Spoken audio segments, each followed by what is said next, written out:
Hi, everyone. For this discussion, I'm speaking from the perspective of a future classroom teacher and someone that wants to work closely with family, students, teachers, um, ESE specialists, and school support teams. I may not have all the years of experience that some professionals have, but based on what I have learned, I understand how important family partnerships are in a child's education, especially when a child may need the extra support. If I could sit down at a table with families and give them honest advice, the first thing I would say is please know that your voice matters. Sometimes families walk into school meetings, especially IEP meetings, and feel overwhelmed. There may be teachers, administrators, specialists, therapists, and other professionals in the room.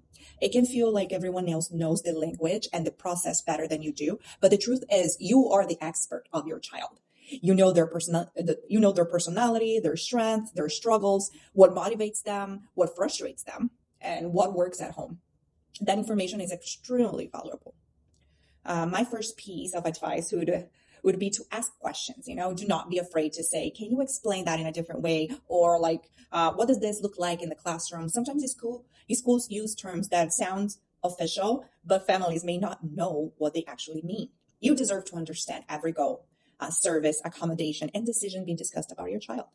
The second thing I would tell families is to stay involved before there is a major problem. A lot of communication between home and school happens when something goes wrong. But it should not only happen then, reach out to the teacher early, share what helps your child, let the teacher know if the child is struggling with homework, behavior, anxiety, friendships, or routines at home. Sometimes a child may seem okay at school, but fall apart when they get home. Teachers need to know that too. I would also tell families to keep records. That may not sound exciting, but it is very important. Keep copies of the IEPs, evaluations, progress reports, emails, meeting notes, and examples of your child's work. If something is discussed in the meeting, it is helpful to follow up with an email just to confirm what was said.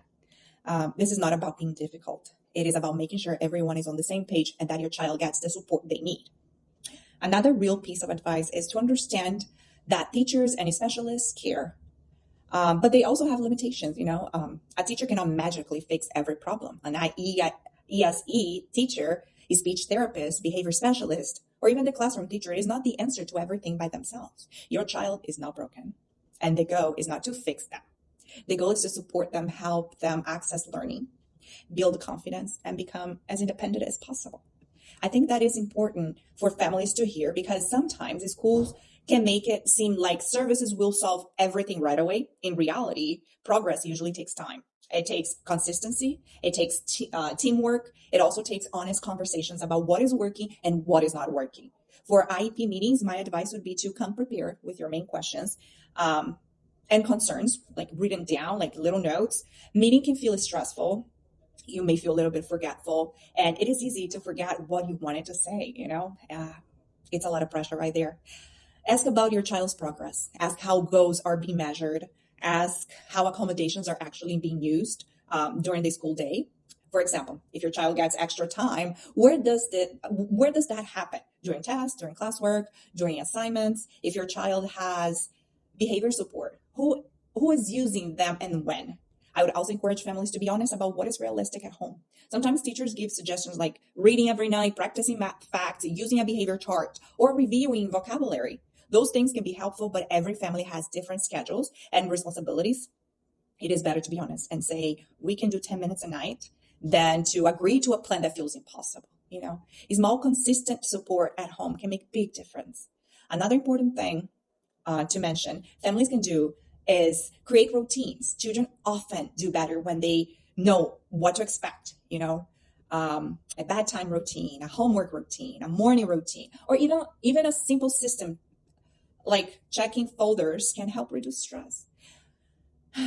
It does not have to be perfect. It just has to be consistent enough for the child to feel supported. A structured schedule gives them more of the safety feeling.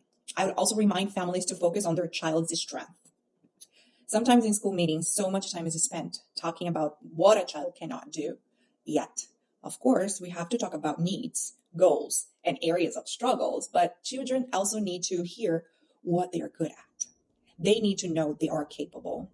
They need to know that needing support does not mean they are not smart or not successful. The real deal is that The best outcomes happens when families and school work together. That's not always possible, but it's the best outcome. That does not mean families should stay quiet when they are concerned. It means they should speak up, ask questions, and advocate respectfully but firmly. It also means teachers need to listen to families and value what they bring to the table. So if I were sitting with a family, my final advice would be this: you stay involved, you stay organized, ask questions, and trust that you're an important part of the team. Your child needs support from school, but they also need encouragement from home. When families and educators work together, children have a much better chance of feeling understood, supported, and achieving success for sure. Thank you.